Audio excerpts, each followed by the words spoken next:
Sup people, Fernus here. Today we're gonna talk about something I wish I knew when I started to learn to play guitar. Something along the lines of, if I could go back in time and tell my younger self what to do or practice differently to be a better guitar player today, what would that be? Hopefully from this video you'll take out some good advice and also maybe even a warning from my experience so that hopefully you don't make the same mistakes that I did in the past. So, what I would tell my younger self if I went to the past is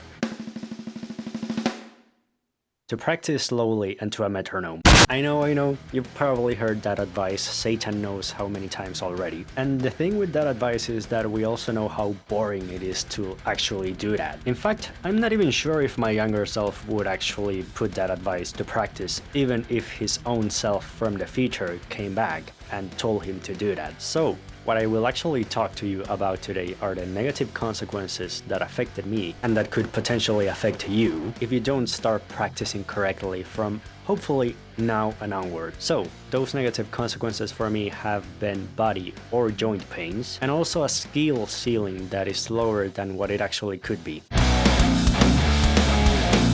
I already did a video about down picking where I recommended some songs that I think are good starting points to practice for that. I still stand by what I said in that video. Find a tempo you're comfortable playing at, then speed it up a bit, say 10 BPM, until you reach the point where you might be a bit uncomfortable, like you're pushing yourself, but you can still play whichever riff or song you're using to practice. Not to the point where you feel strained and you are very tense on your arm and you're applying way too much force to do it. If you're at that point, you need to bring that BPM down. Then once you find the right BPM for you, be disciplined, practice hopefully every day a little bit, and then your down picking or whatever technique you're practicing for that matter will get better over time. In that video, I also made a very strong point in saying that if when you're practicing, it hurts, you need to fucking stop. Now you can probably tell that when I said that, I said it from a point of personal experience, And personally right now, I'm at a point where I kinda hurt my elbow because of bad downpicking technique. If you ask great guitar players on tips about how to use your right hand, most of them will probably say something about how you should use your wrist. And probably a lot of you have heard of such advice already. Well, when I was a teenager wanting to downpick at the hellish speeds of Metallica,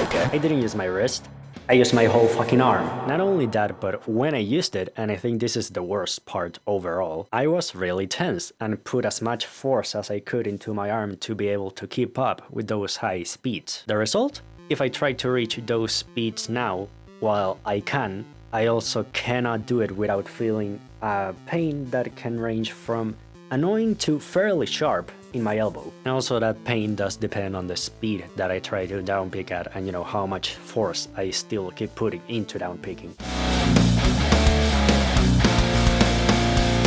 When you're a teenager and you don't know better and you're playing music with your friends or maybe fellow musicians from your music class, you kinda tend to want to look cool, don't you? Well, this led me to push myself to speeds that I could barely handle. It felt really uncomfortable, and I didn't really notice or even know that I was hurting myself in the process. The range that I should have been actually practicing at was actually fairly slow, as I was still an early intermediate guitar player at that point. Despite that, when we played songs like Puppets or Creeping Death, we went for the full speeds, and sadly, I went through with those, even though I was really struggling while doing it. At the time, I was probably thinking that the pain was par for the course. That if I felt the pain, that meant I was getting better, and I just had to push through with it as hard as I could. In retrospect, it was really dumb and irresponsible to think that way. For a recent example of how that had repercussions on my playing today, a couple of weeks ago I posted a cover of Damage Inc. live in Canada '86. And while a big chunk of that song is more alternate picking and galloping rather than just down picking, at those speeds at some point I did start feeling pain while I was recording that cover. Even though my elbow tends not to hurt that much when I'm alternate picking rather than down picking. And I jokingly responded to this comment with this one. On one hand, I thought the response was funny, and on the other one, I didn't actually want to do it because I don't want to hurt myself more than I already have. The point of telling you all of this is that learning at speeds that you shouldn't, that are clearly way too fast for you, and starting with that can leave you with physical repercussions, like it happened to me, And if you go down the same road that I took, it might also happen to you. Now, the other repercussion, and talking about the skill ceiling now, and moving on to alternate picking, another thing that affected me a lot is that when over focusing so much of my teen years in down picking speed, that also kinda made me suck at alternate picking. The way I thought about alternate picking was like, okay, if I can just reach the speeds to like play fight fire with fire, then like I'm golden. And like kinda, but like I also, like playing leads, and when you're not good at alternate picking for leads, it can be very difficult. And I reached a point soon enough where, I hit the skill ceiling. Like I felt that with the current technique that I had, I just couldn't go or play any faster than I could at that limit. A technique, to be more precise, that I struggle a lot with when alternate picking is alternate picking at high speeds and moving from one string to the other one. So I'm left in this situation where I both have physical pain and also I cannot play as fast as I want to, and I can certainly feel that I just cannot get any better at it with the current technique that I had learned for so many years. So what did I do after all of that?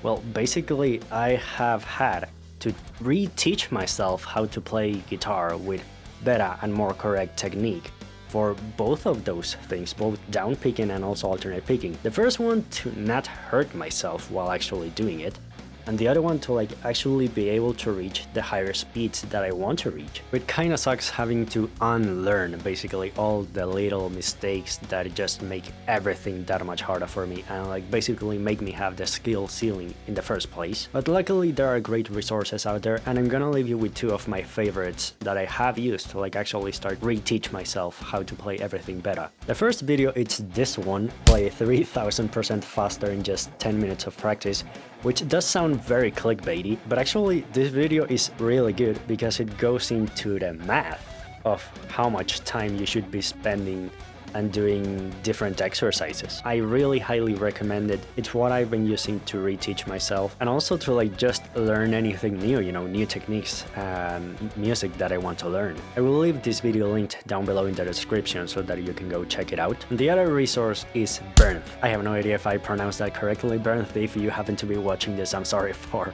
butchering your name. Now this man focuses on a lot of tutorials and they're mostly focused on lead guitar playing, but he also has a lot of rhythm guitar exercises, and a lot of lead guitar playing exercises will also help you be a better rhythm guitar player. I talk about a lot in this video, good and bad technique, but what I don't deep dive into is what actually makes good technique, what actually makes bad technique, what actually makes an exercise good for you, and like this is the thing that you should learn playing slowly versus what you shouldn't.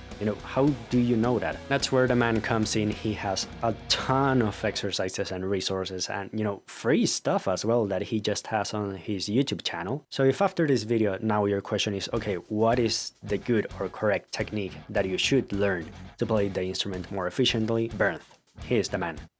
And that has been my PSA, I guess. If you've enjoyed your stay during this video, then do consider liking this video, sharing, subscribing, all the YouTube stuff. Maybe check out another video that should be popping up right here. If you're in a similar position and you've also felt pain on joints or parts of your body because of learning to play incorrectly, then be sure to leave a comment down below. I would love to hear of your story on it. And yeah, I think that's really it. I'm Fernus. Hope you have an excellent day, and I'll see you on the next one.